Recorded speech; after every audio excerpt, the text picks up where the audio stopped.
I wonder if you've ever noticed how often we look outside ourselves for answers.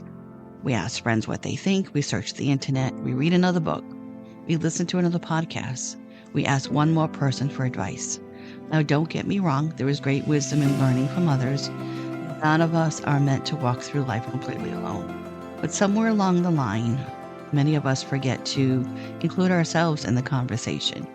We become so accustomed to looking outward that we forget to pause long enough to ask, what feels true to me? I don't think that's because we're weak. I think it's because many of us have experienced moments when trusting ourselves felt unsafe. Perhaps you spoke up as a child and someone laughed. Perhaps you sensed something wasn't right, but everyone around you insisted everything was fine. Perhaps you made a decision from your heart that didn't work out, and afterward you promised yourself you would never trust your instincts again. Life has a way of planting little seeds of doubt. Over time, those seeds can grow into questions like, what if I'm wrong? What if I'm just imagining things? Maybe someone else knows better than I do. If any of those thoughts sound familiar, I want you to know you're not alone. Welcome to Healing Our Kindred Spirits. I am Donna, and I'm so glad you're with us today. As we continue our series, Sacred Journey Through the Chakras, today's episode, we're going to talk about the Third Eye Chakra. And it may not be what you think, so let's get started.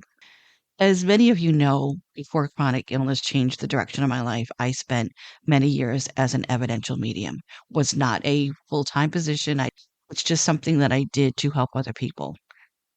Because people sometimes imagine that intuition is always dramatic or extraordinary because of experiences like mine. In all honesty, some of the most meaningful moments of intuition in my life have been incredibly quiet. Not visions, not booming messages, not anything that would make headlines. Just a quiet knowing, a gentle nudge, maybe even a feeling that I couldn't quite explain. There have also been times when I ignored that quiet voice. And looking back, I realized it wasn't because the guidance wasn't there. It was because the noise around me was louder, because fear was louder, self doubt was louder, other people's opinions were louder. And I think that's true for many of us because wisdom within us rarely shouts, it whispers.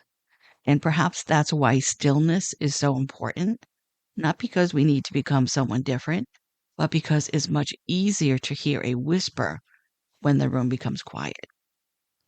Now, I also want to acknowledge something important. You don't have to consider yourself intuitive. You don't have to identify as spiritual. You don't even have to believe in psychic abilities or even know anything about chakras for this conversation to matter. You don't need to know any of that or believe in it because intuition shows up in everyday life, doesn't it? It might be the feeling that tells you it's time to rest, the quiet sense that maybe a friendship has changed, and the peaceful certainty that you're ready for a new chapter. Or it could even be the gentle realization that you've been giving away pieces of yourself for far, far too long, because that's intuition too. Sometimes it's simply your deepest wisdom finally having enough room to speak. But just like the other chakras we've explored together, the third eye chakra isn't about being perfect. It's about awareness. Sometimes this energy center may simply be inviting us to slow down and pay attention. When its energy feels depleted, you might notice things like constantly second guessing, difficulty making decisions, even feeling disconnected from your imagination or creativity.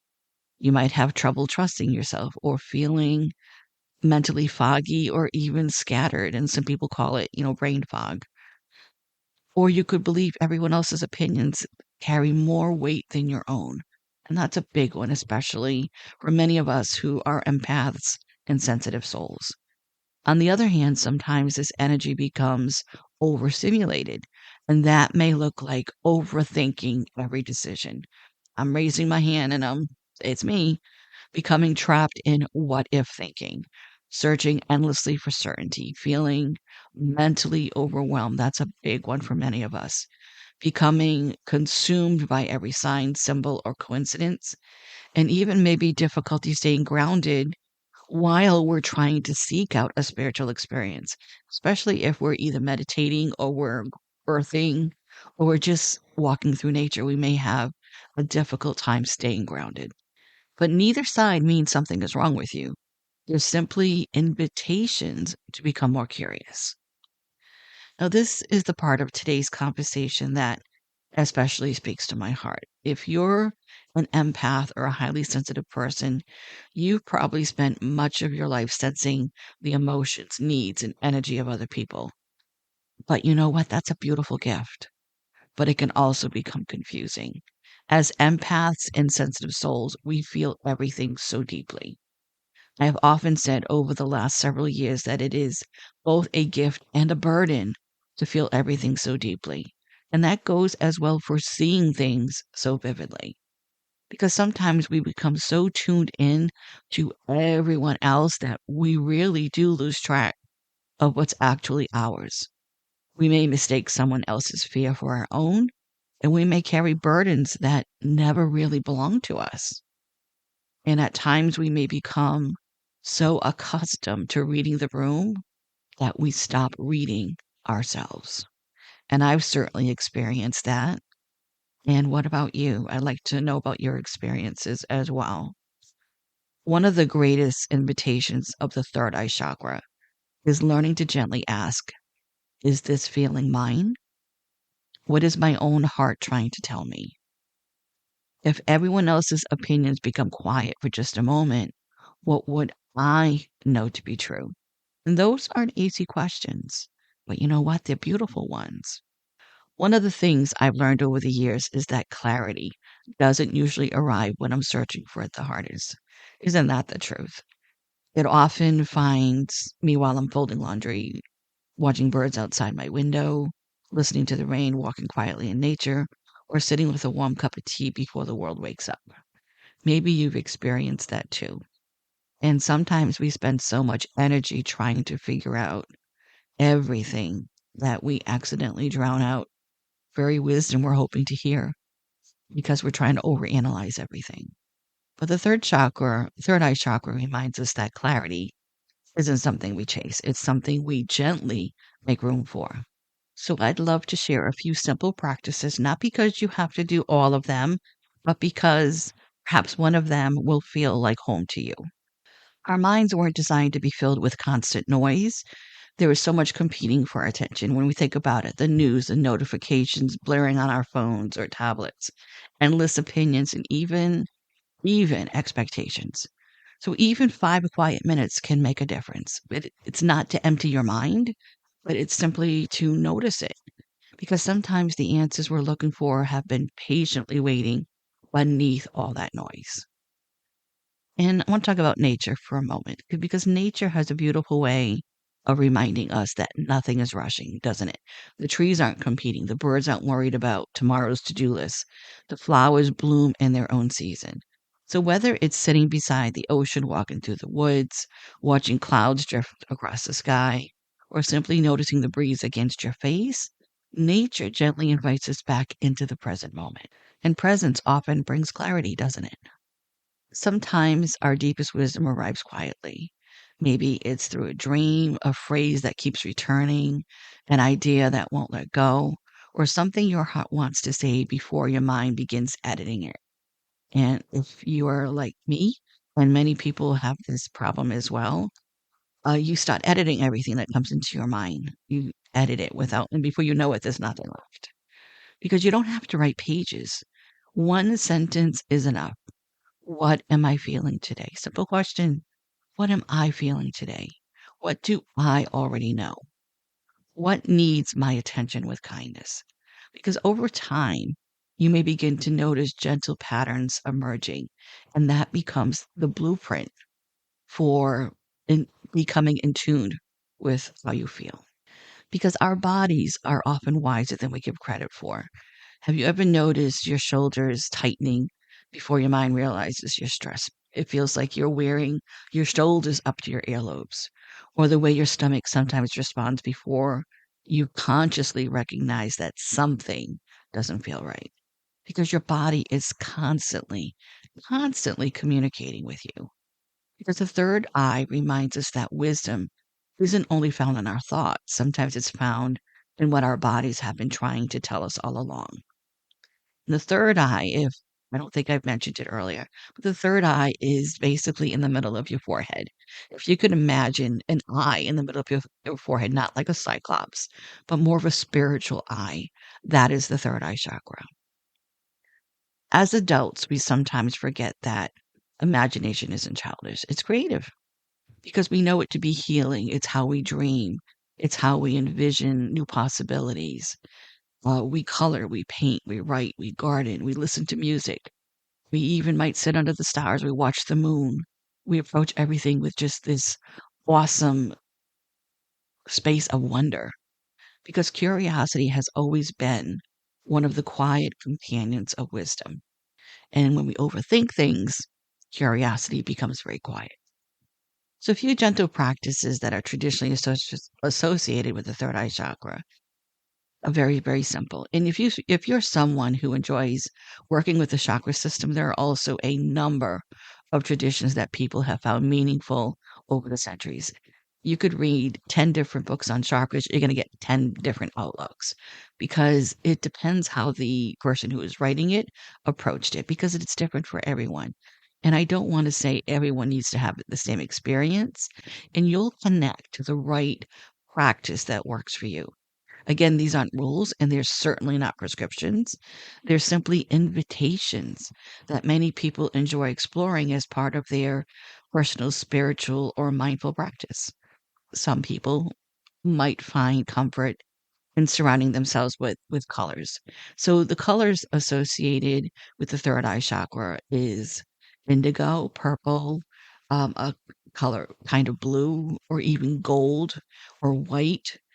You might notice it in a cozy blanket, a candle, artwork, or even the sky just after sunset. I personally am drawn to crystals such as amethyst, lapis lazuli, sodalite, chlorite, especially during meditation or quiet reflection. While there isn't scientific evidence that crystals heal the body or chakras, many people find that they serve as beautiful reminders of their intentions, and that helps them create a peaceful space for mindfulness. And traditionally, like I mentioned, the color indigo or purple is associated with the third eye chakra. And it also could be white, could be gold. And again, if you're drawn to a particular color, then you're drawn to a particular color. And as I mentioned before, if the stone isn't a color that is associated with the chakra, you're drawn to it, by all means, that's the stone you should use. There are no rules. The chakra police is not going to knock at your door and say, hey, you've got the wrong crystal. Listen to your intuition. Listen to that voice that guides you. Another gentle practice you might enjoy is essential oils. So scents like frankincense, lavender, clary, sage, sandalwoods, or even juniper berry are often chosen because they encourage a sense of calm.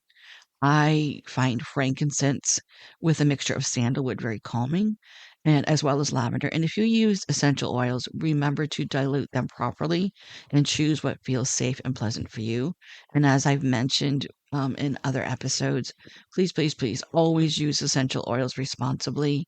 Please read all safety guidelines when it comes to using them, especially if you have pets or children. You always want to be responsible. Gentle movement can also help us reconnect with ourselves. Many yoga practitioners associate poses such as child's pose, forward fold, legs up the wall, or a comfortable seated meditation while promoting stillness and awareness. The goal isn't perfection, and I've mentioned this many times. The goal is not perfection. It's simply creating a moment to pause and listen. And if you've been following the series, you already know that one of my favorite practices doesn't use any tools at all because it's simple. It's something we all do every day. It's something we need to do every day. And that's simply breathing. It's breathing and slowing down, being present, because sometimes those are the most profound practices of all. People sometimes ask me if the third eye chakra is about becoming psychic. And because of my own background as an evidential medium, I understand why that question comes up. But if I've learned anything over the years, it's this. I think the greatest gift of intuition isn't knowing extraordinary things, it's learning to trust the ordinary wisdom that quietly guides our everyday lives. It's knowing when to rest, knowing when to apologize, knowing when to leave, knowing when to stay, knowing when to say yes, and knowing when to say no. Those quiet moments of inner knowing have changed my life just as much as any extraordinary spiritual experience ever has. And I have often been asked over the years how I first became interested in chakras. And I've shared parts of this story in previous episodes. But if you're new to our podcast, I like to take a few moments to tell you where this journey began. And if you've already heard it, indulge me again because you might pick up something you haven't heard before. And ironically, my interest in chakras didn't actually begin with the chakras themselves. It began when I took my level 1 Reiki class. That was the first time I heard people talking about energy in a way that made sense to me. I don't know if you ever experienced this, but as a kid, I felt like I was just dropped here. Like I didn't belong here. I didn't fit in. I didn't have people that I could communicate with because I was so different.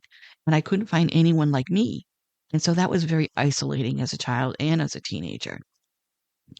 So, as I learned about Reiki when I was in my early 40s and experienced being attuned to the Reiki healing energy, something inside of me quietly said, "This is familiar. This feels like home."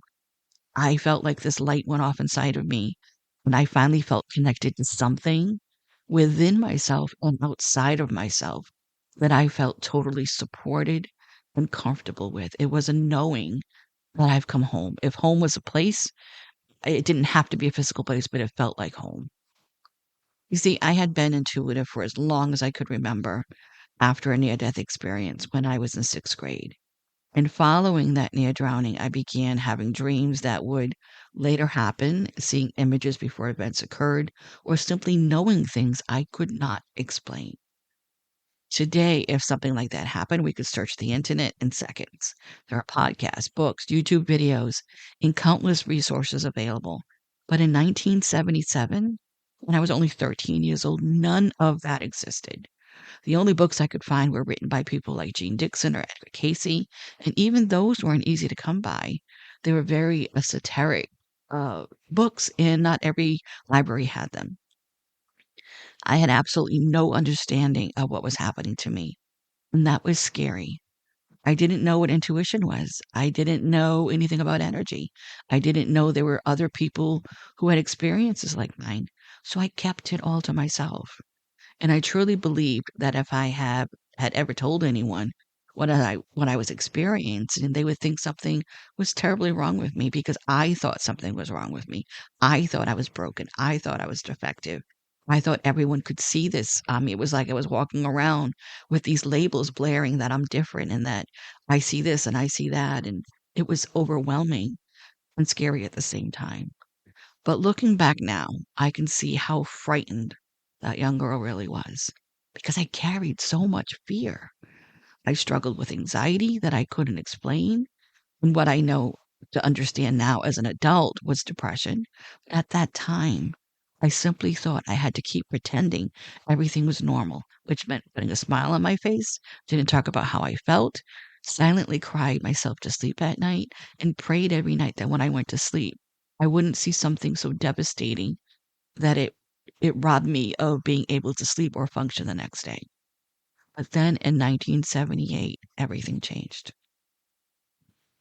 I'm going to try to get through this without being emotional, but like I said, the very first episode, I'm not going to edit out my vulnerability. I'm not going to edit out who I am and how I feel, but I will try to get through this.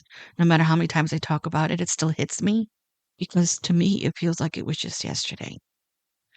And so in 1978, everything changed, and our family experienced a tragedy that forever altered the course of my life and many, many lives. We lost my 2 young brothers who were only 10 and 12 years old in a drowning accident. Even after all these years, it's still so very difficult to talk about, but it's integral, so integral to my story. It's integral because it shaped who I am today. It's integral because it's who I am. And it took me all these years to figure out that that's part of my DNA. It's part of my story. It's part of the fabric of who I am. So the night before they died, I had this dream. In that dream, I saw the accident. I saw them dying. I even saw the newspaper headline and the photograph that would appear the next day. The following morning was Martin Luther King Jr. Day, and there was no school. We all had it off. My brothers wanted to meet their friends and some cousins at the local park. My parents had errands to run, and I was home with the boys before they left. And I begged them not to go. I pled with them not to go. I pleaded. I tried bribing them. But Mom and Dad said it was okay for them to go, so they kind of overruled me. But I did everything a 13-year-old sister could think of to keep them home. But eventually they left. And about 30 minutes later, I heard the sirens. Before anyone told me what had happened, I knew. I just knew. And for years, I blamed myself. Today, I understand that a 13-year-old girl could not have changed what happened that day. But children don't reason the way adults do. Children carry impossible burdens. And I carried mine for a very, very long time. I never told anyone about that dream. I buried it deep inside because I felt ashamed. I felt responsible. And I thought that if I had somehow tried harder, maybe I could have changed the outcome. No amount of reasoning could convince me otherwise. Even after years of therapy, there are still moments when I can become emotional talking about it. And like I said, I won't edit that out because this is me. This is what healing looks like. Because healing doesn't mean we never cry again. It doesn't mean we forget. It means we learn to carry our stories with a little more compassion than we once did. When I look back now, I don't see someone who failed. I see a frightened little girl who carried a burden no child should ever have to carry. And that burden followed me into my teen years, into adulthood, into my marriage, into raising my children. And now, even as a grandmother, there isn't a day that goes by that I don't think about my brothers. And one of the hardest parts of that experience was my relationship with God. I was angry, very angry. I remember crying out, "Why would you let me know if I couldn't do anything to save them?" And I told God I never wanted to see anything again. Not if it meant knowing something terrible was going to happen without being able to change it. And over the next several months, those experiences became quiet. And for many years, I didn't receive those kinds of impressions anymore. It wasn't until around 1995, when I was much older and maybe a little wiser, that my intuition slowly began returning. But then I had matured, I had lived more life. And although I still struggled with it at times, I slowly came to understand something important. What I had once seen only as a burden could also become a blessing. Not because I could prevent every painful thing from happening, but because perhaps I could offer comfort, hope, or maybe healing for someone else.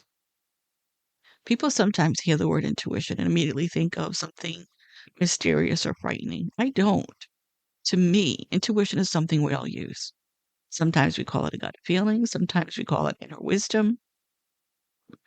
Sometimes it's simply that quiet voice inside that says, maybe take a different road today, or I think I should call this person. So whether you believe those moments come from God, spirit, higher self, your own inner wisdom, or simply the remarkable way our minds and hearts work together, I believe life has many gentle ways of speaking to us. And I don't live my life searching for signs, but I do pay attention to them. And while you may believe differently, and that's perfectly okay, I personally don't believe very much in coincidence. I believe life is often beautifully synchronistic. And one of my favorite examples of sensitivity today comes from my grandchildren. They lovingly call me Weepy Nini. They call me Nini instead of Grandma, and they've learned that I cry easily. Honestly, I always have. And I don't apologize for that anymore. And they know me. They know that when I'm scared, I'm worried about them, and I often worry about them. Even though they're safe, I will always worry about my family, and I pray for them every night. And even though as a child, I was called too sensitive, my grandkids know that's just a part of who I am. That's how they know me. So they do call me Weepy Nini because I'll tell them I love them and I'll stop crying because I miss them and I love them. And sometimes I was teased for it growing up because even by people who loved me. I was teased. But looking back, I don't think anyone intended to hurt me. It's like I know my grandkids are not doing it to hurt me or to make me feel bad about my sensitivity. It's just they notice it about me, and it kind of gives me comfort because they know that Nini will always be someone they can count on, and they know that I'm not going to hide my emotions. But looking back when I was younger, when I was a kid growing up, again, I don't think anyone intended to hurt me. I think they simply wanted me to be more outgoing and less shy. But I was quiet. I was an introverted little girl, an introverted teen, an introverted adult. And honestly, I still am. And I have a podcast. Go figure that one out. But people sometimes ask why my podcast is audio only. This is one of the reasons. Behind a microphone, I feel free to simply be myself. I'm not worrying about how I look, what I'm wearing, or whether someone is judging my appearance. I can simply have a conversation with you, and that feels authentic to me. If that frightened 13-year-old girl could see me today, sitting behind this microphone talking to all of you, I think she'd finally know that she wasn't broken. She was simply carrying more than any child should ever have to carry. So years later, after learning Reiki and studying the chakra system, something finally clicked. The first time I felt like the experience I had hidden for so much of my life actually had a place. They weren't something to fear. They were something I could understand. They were tangible. Everything clicked, click, click, click right into place. And later, when I became a massage therapist and a massage therapy instructor, and then the program director, I often encouraged my students to close their eyes while they were working on someone and simply listen with their hands. I would tell them, let your hands become your ears because every client and every body is different. And yes, people tell us where they hurt, and that's important. And you need to listen to that. But sometimes your hands notice subtle changes before your mind does. I call that intuition. One day, a student complained to the administration that I was being too woo woo, quote unquote, because I used that word. I was actually asked not to use the word intuition in class anymore. How sad is that? How sad was that? But I couldn't do that because to me, intuition was never about predicting the future. It was about paying attention, being fully present, listening deeply, trusting what you were noticing. Whether you through your heart, your hands, or your own quiet inner knowing, that lesson had stayed with me throughout my life. When I meditate, I notice my intuition feels a little clearer.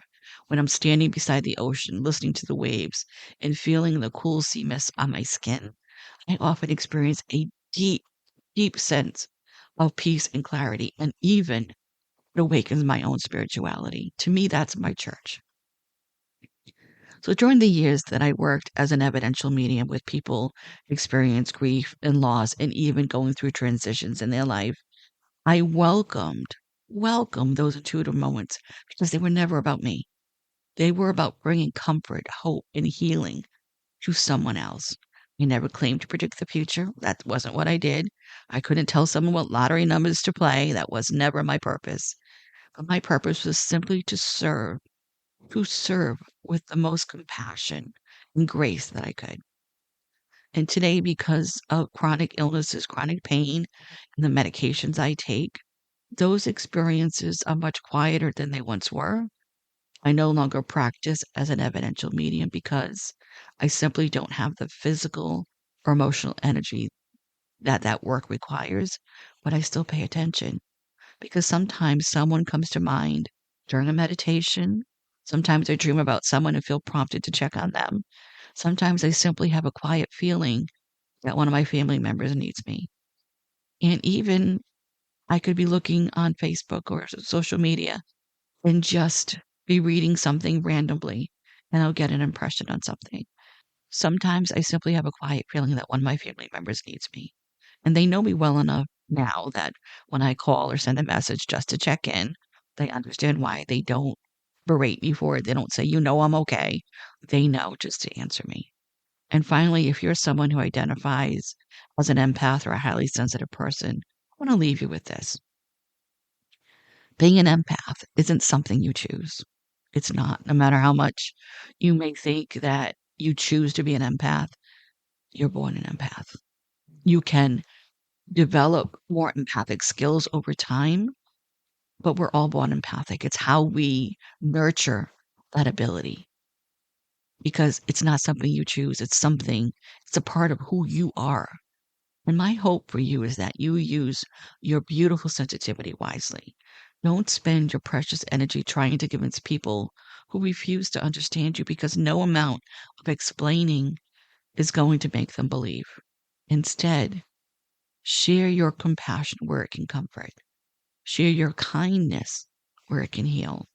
And share your intuition where it can bring hope. And never apologize for having a tender heart. Because you know what?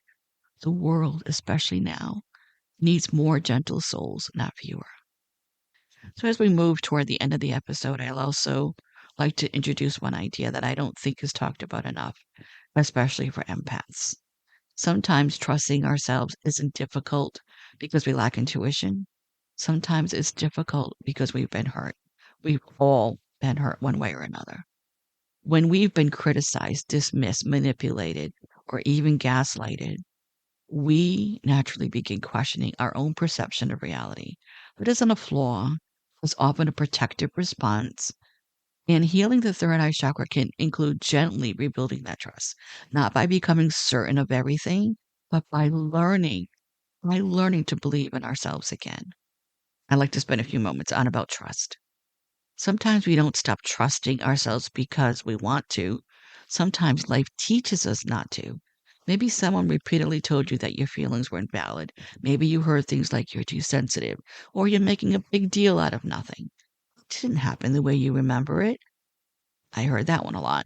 Or perhaps someone made you question your own reality so often that you eventually stopped believing in yourself. And that is so sad.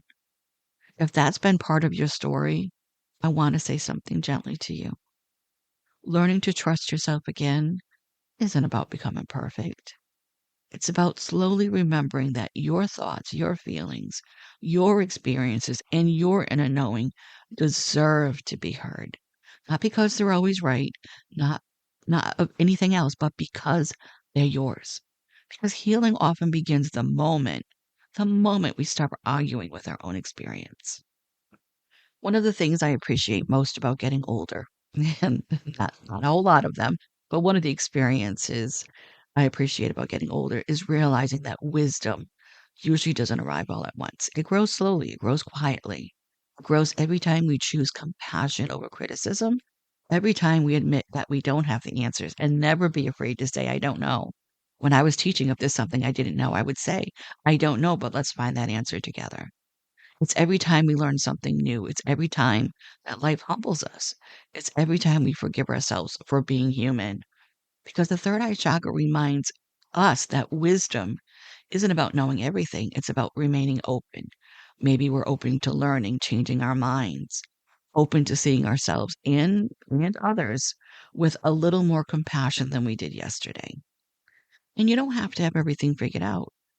Because maybe you came into today's episode hoping I'd tell you exactly what your intuition is trying to say. Wish I could, but I can't. And honestly, I don't think that's my role. My hope is something much simpler. That after listening today, you'll begin asking yourself those questions, that you'll become curious, that you'll give yourself permission to pause before rushing to everyone else for answers. And even remember that there is wisdom inside of you that deserves your attention. Because you don't have to know what your entire future looks like. You don't have to have every answer.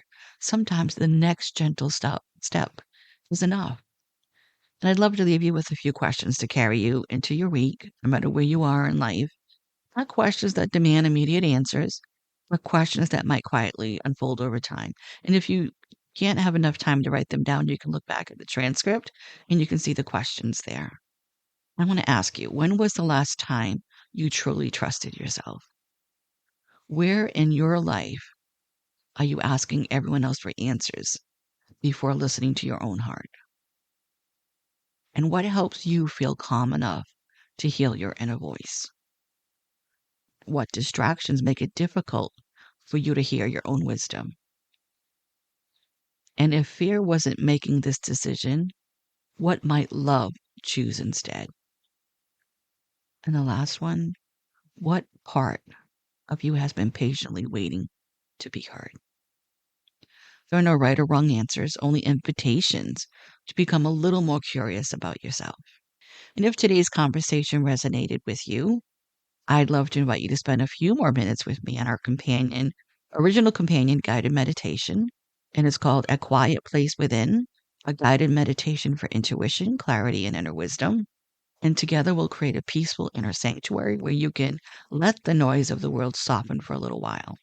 We'll gently relax the body, quiet the mind, and simply practice listening, not forcing, just listening quietly.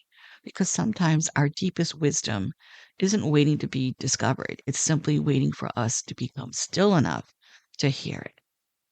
And before we close today, I'd love to leave you with a few gentle affirmations. You might simply listen or repeat them quietly to yourself or write them down. Again, go back to the transcript, you'll be able to see them there. I trust myself one gentle step at a time.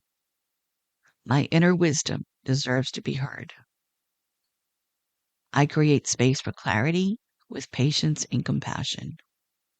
I honor my experiences without judgment. I release the need to have all the answers today. My intuition grows stronger each time I choose to listen. I welcome stillness as a place of healing. I see myself with kindness, honesty, grace, and love. Now take a slow, deep breath and allow whichever affirmation spoke to your heart stay with you this week. And as we prepare to say goodbye for today, I hope you remember something. Your intuition isn't another voice you have to go searching for. It has been quietly walking beside you your entire life. And sometimes it's hidden beneath fear. Sometimes it's buried beneath self-doubt. And sometimes it's simply waiting beneath all the noise. I want you to be patient with yourself. Learn to trust yourself again isn't a destination, it's a relationship. One that's built through small moments, gentle pauses, and choosing again and again to believe that your inner voice matters. Maybe you found moments of stillness this week. May clarity come gently rather than urgently. May you meet yourself with compassion when uncertainty arises. And may you discover that the wisdom you've been searching for has been quietly growing within you all along. Thank you for spending this time with me today. And if this episode touched your heart, I'd love to hear from you. You can always reach me at healingourkindredspirits@gmail.com. And you'll find all of our episodes, companion guided meditations, and additional resources at any podcast streaming platform. And if you know someone who has been questioning themselves lately, someone who has maybe forgotten how much they can trust their own heart, perhaps this is the episode they didn't know they needed. Please feel free to share. Until next time, be gentle with yourself, be gentle with one another, and remember, you are never too much, and you are always, always enough. Thank you.